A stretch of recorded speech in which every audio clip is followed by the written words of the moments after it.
से बचकर रहना है। साथियों, भारत के वैक्सीन वैज्ञानिक, हमारा मेडिकल सिस्टम भारत की प्रक्रिया की पूरे विश्व में बहुत विश्वसनीयता है और पहले से है। हमने ये विश्वास अपने ट्रैक रिकॉर्ड से हासिल किया है। मेरे प्यारे देशवासियों, हर हिंदुस्तानी इस बात का गर्व करेगा कि दुनिया भर के करीब 60% बच्चों को जो जीवन रक्षक टीके लगते हैं वो भारत में ही बनते हैं। भारत की सख्त वैज्ञानिक प्रक्रियाओं से ही होकर के गुजरते हैं।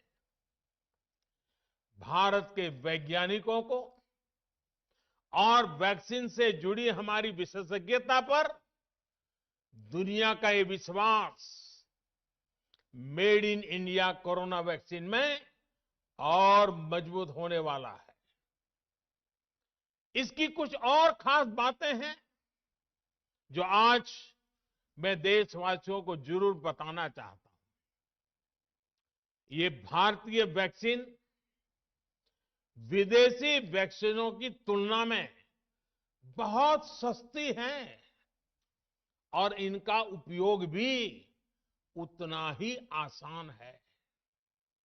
विदेश में तो कुछ वैक्सीन ऐसी हैं जिसकी एक डोज 5,000 रुपया तक में है और जिसे -70 डिग्री तापमान में फ्रीज में रखना होता है। -70 डिग्री। वहीं भारत की वैक्सीन ऐसी तकनीक पर बनाई गई हैं जो भारत में बरसों से ट्राइड और टेस्टेड है। ये वैक्सीन स्टोरेज से लेकर ट्रांसपोर्टेशन तक भारतीय स्थितियों और परिस्थितियों के अनुकूल है। यही वैक्सीन अब भारत को कोरोना के खिलाफ लड़ाई में निर्णायक जीत दिलाएगी। साथियों, कोरोना से हमारी लड़ाई आत्मविश्वास और आत्मनिर्भरता की रही है। इस मुश्किल लड़ाई से लड़ने के लिए हम अपने आत्मविश्वास को कमजोर नहीं पड़ने देंगे। ये प्रण हर भारतीय में दिखाई दिया है।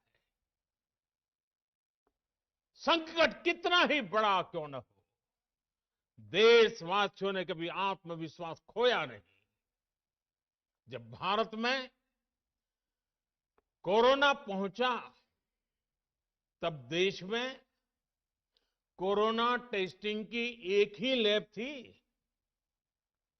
हमने अपने सामर्थ्य पर विश्वास रखा और आज 2300 से ज्यादा लैब्स का नेटवर्क हमारे पास है। शुरुआत में हम mask, PPE kit, testing kits, ventilators जैसे जरूरी सामान के लिए भी विदेशों पर निर्भर थे। आज इन सभी सामानों के निर्माण में हम आत्मनिर्भर हो गए हैं और इनका निर्यात भी कर रहे हैं। आत्मविश्वास और आत्मनिर्भरता की इसी ताकत को हमें टीकाकरण के इस दौर में भी सशक्त कर रहा है। साथियों, महान तेलुगु कवि श्री गुराजाड़ा अप्पा राव ने कहा था, सौंत लाभम कौंत मानुको, सौंत लाभ कौंत मानुको, पौरु गुवाडिकी तोड़ू पाड़बोय, देश मंटे मट्टी कादोई, देश मंटे मनुष्य लोय। यानी हम दूसरों के काम आए, ये निस्वार्थ भाव हमारे भीतर रहना चाहिए। राष्ट्र सिर्फ मिट्टी, पानी, कंकड़, पत्थर से नहीं बनता, बल्कि राष्ट्र का अर्थ होता है हमारे लोग। कोरोना के विरुद्ध लड़ाई को संपूर्ण देश ने इसी भावना के साथ लड़ा है। आज जब हम बीते साल को देखते हैं तो एक व्यक्ति के रूप में, एक परिवार के रूप में, एक राष्ट्र के रूप में हमने बहुत कुछ सीखा है, बहुत कुछ देखा है, जाना है, समझा है। आज भारत जब अपना टीकाकरण अभियान शुरू कर रहा है तो मैं उन दिनों को भी याद कर रहा हूं। कोरोना संकट का वो दौर जब हर कोई चाहता था कि कुछ करें, लेकिन उसको उतने रास्ते नहीं सूझते थे। सामान्य तौर पर बीमारी में पूरा परिवार बीमार व्यक्ति की देखभाल के लिए जुट जाता है, लेकिन इस बीमारी ने तो बीमार को ही अकेला कर दिया। अनेकों जगह पर छोटे छोटे बीमार बच्चों को मां से दूर रहना पड़ा। मां परेशान रहती थी, मां रोती थी, लेकिन चाहकर भी कुछ कर नहीं पाती थी। बच्चे को अपनी गोद में नहीं ले पाती थी। कहीं बुजुर्ग पिता अस्पताल में अकेले अपनी बीमारी से संघर्ष करने को मजबूर थे। संतान चाहकर भी उसके पास नहीं जा पाती थी। जो हमें छोड़कर चले गए, उनको परंपरा के मुताबिक वो विदाई भी नहीं मिल सकी जिसके वो हकदार थे।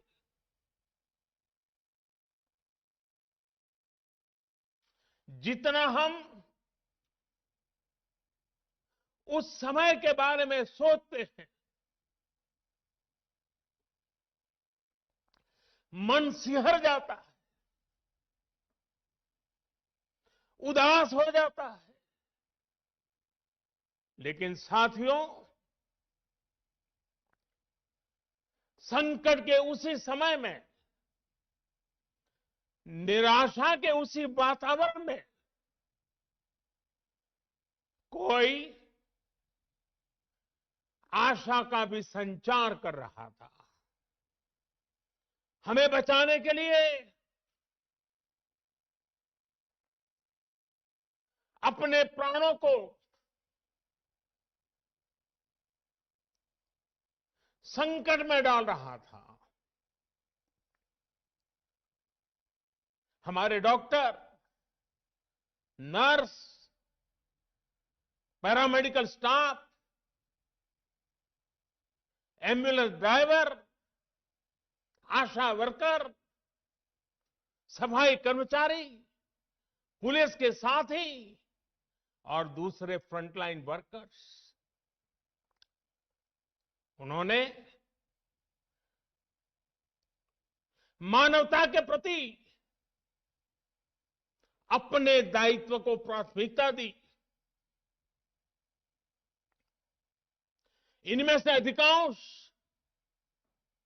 तब अपने बच्चों, अपने परिवार से दूर रहे, कई कई दिन तक घर नहीं गए।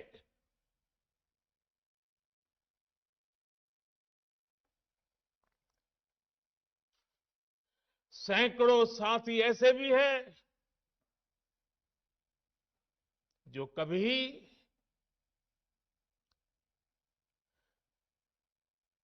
घर वापस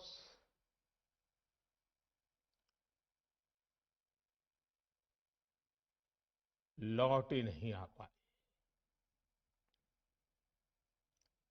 उन्होंने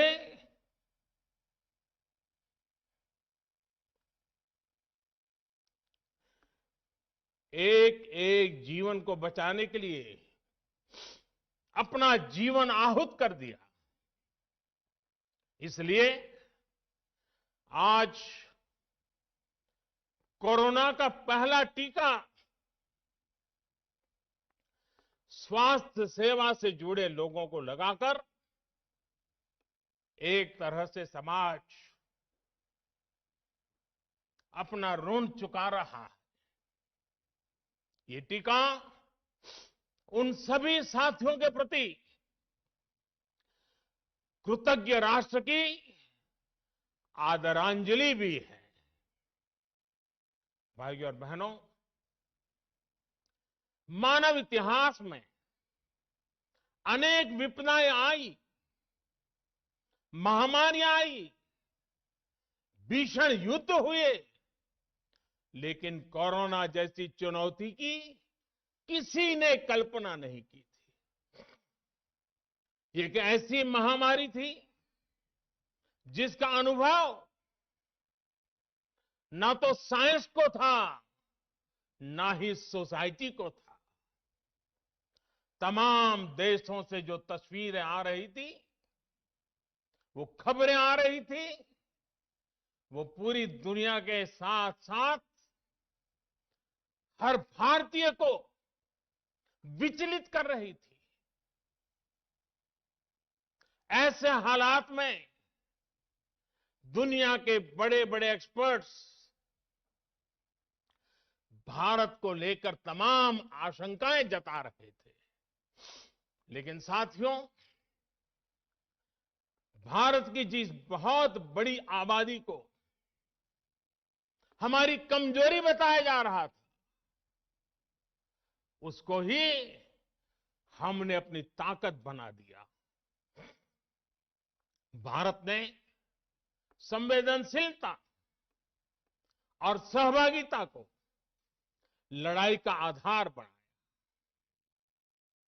भारत ने 24 घंटे सतर्क रहते हुए, हर घटनाक्रम पर नजर रखते हुए सही समय पर सही फैसले लिए।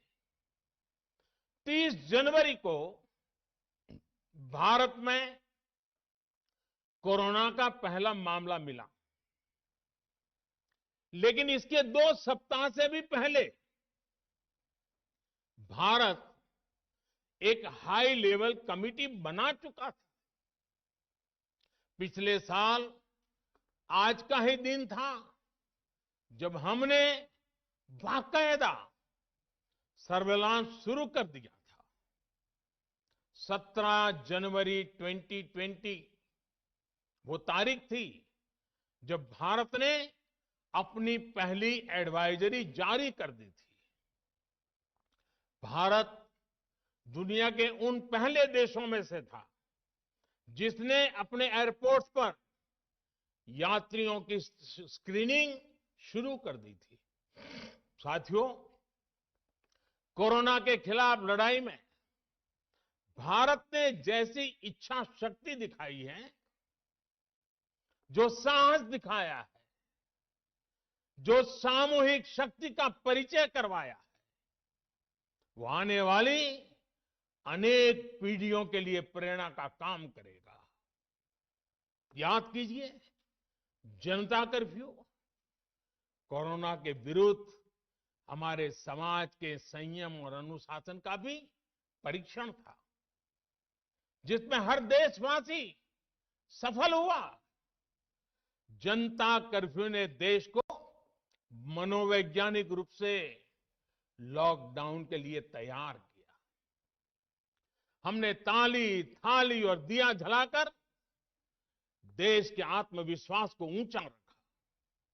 साथियों, कोरोना जैसे अनजान दुश्मन जिसके एक्शन रिएक्शन को बड़े बड़े सामर्थ्यवान देश नहीं भांप पा रहे थे, उसके संक्रमण को रोकने का सबसे प्रभावी तरीका ही यही था कि जो जहां है वो वहीं रहे।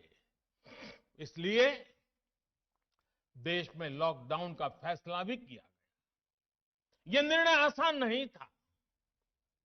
इतनी बड़ी आबादी को घर के अंदर रखना असंभव है, इसका हमें एहसास था।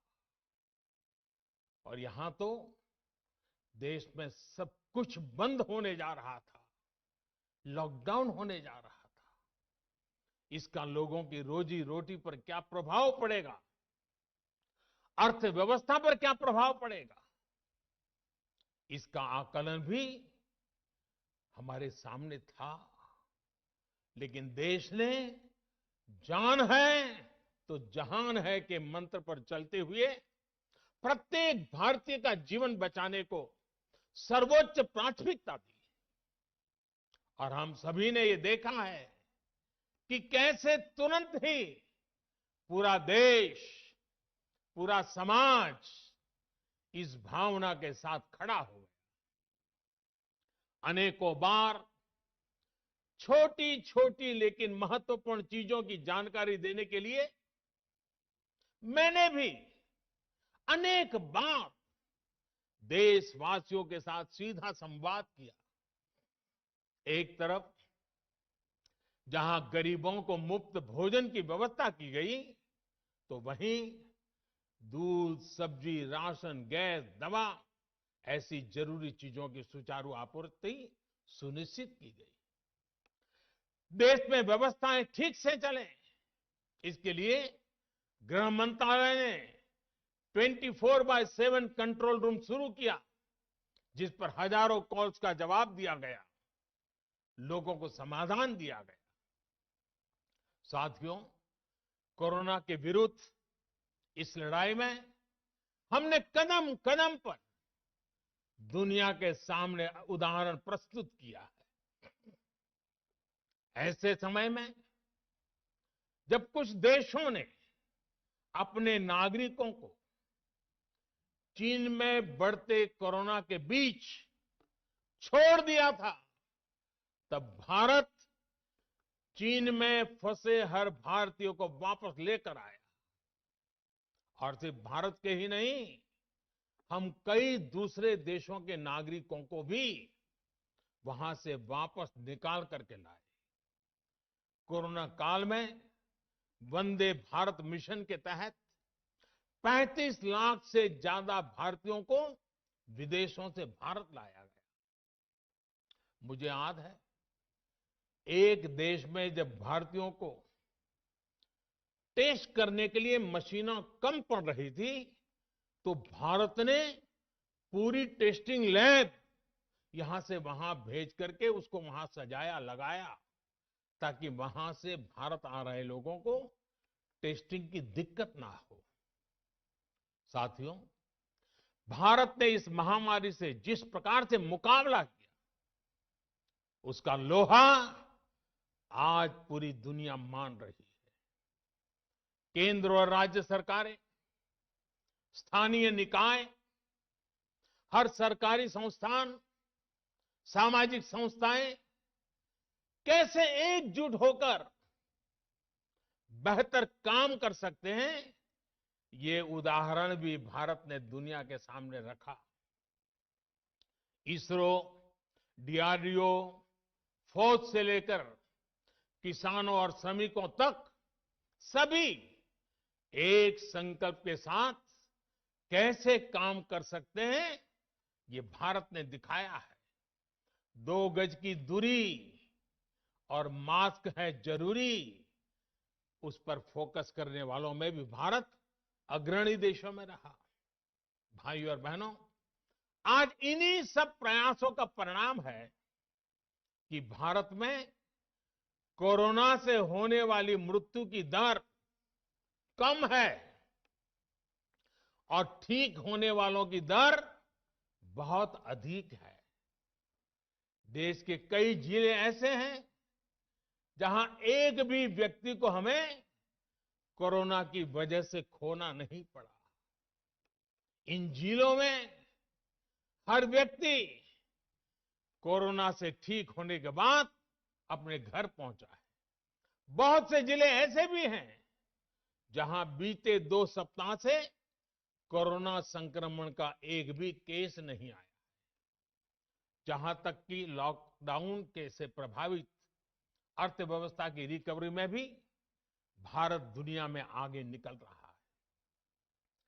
भारत उन गिने चुने देशों में है जिसने मुश्किल के बावजूद दुनिया के 150 से ज्यादा देशों में जरूरी दवाएं और जरूरी मेडिकल सहायता पहुंचाई। पैरासीटामोल हो, हाइड्रोक्सी क्लोरोक्वीन हो, टेस्टिंग से जुड़ा सामान हो, भारत ने दूसरे देश के लोगों को भी बचाने की हर संभव कोशिश की। आज जब हम अपनी वैक्सीन बना ली है, तब भी भारत की तरफ दुनिया आशा और उम्मीद की नजरों से देख रही है। हमारा टीकाकरण अभियान जैसे जैसे आगे बढ़ेगा, दुनिया के अनेक देशों को हमारे अनुभव का लाभ मिलेगा।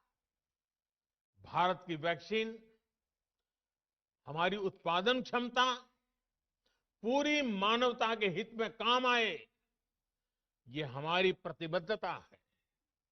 भाइयों और बहनों, ये टीकाकरण अभियान अभी लंबा चलेगा।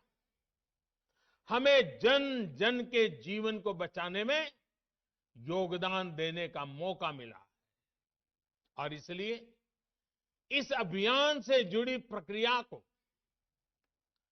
उस प्रक्रिया का हिस्सा बनने के लिए भी देश में वॉलेंटियर आगे आ रहे हैं। मैं उनका स्वागत करता हूं और भी अधिक वॉलेंटियर्स को मैं अपना समय इस सेवा कार्य में जोड़ने के लिए जरूर आग्रह करूंगा। हां, जैसा मैंने पहले कहा, मास्क, 2 गज की दूरी और साफ सफाई ये टीके के दौरान भी और बाद में भी जरूरी रहेंगे। टीका लग गया तो उसका अर्थ ये नहीं कि आप कोरोना से बचाव के दूसरे तरीके छोड़ दें। अब हमें नया प्रण लेना है। दवाई भी, कड़ाई भी। दवाई भी, कड़ाई भी। आप सभी स्वस्थ रहें, इसी कामना के साथ इस टीकाकरण अभियान के लिए पूरे देश को बहुत बहुत शुभकामनाएं देता हूं। देश के वैज्ञानिकों का, रिसर्चर्स का, लैब में जुड़े हुए सब लोगों का, जिन्होंने पूरे साल एक ऋषि की तरह अपनी लैब में जीवन खपा दिया और ये वैक्सीन देश और मानवता को दी है। मैं उनको भी विशेष रूप से अभिनंदन करता हूं, उनका आभार व्यक्त करता हूं। मेरी आप सबको बहुत बहुत शुभकामनाएं हैं। आप जल्द इसका लाभ उठाएं, आप भी स्वस्थ रहें, आपका परिवार भी स्वस्थ रहे, पूरी मानव जात इस संकट की घड़ी से बाहर निकले और स्वस्थता हम सबको प्राप्त हो, इसी एक कामना के साथ आप सबका बहुत बहुत धन्यवाद।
सर्वे भवन्तु सुखिनः, सर्वे सन्तु निरामयाः, सर्वे भवन्तु सुखिनः, सर्वे सन्तु निरामयाः।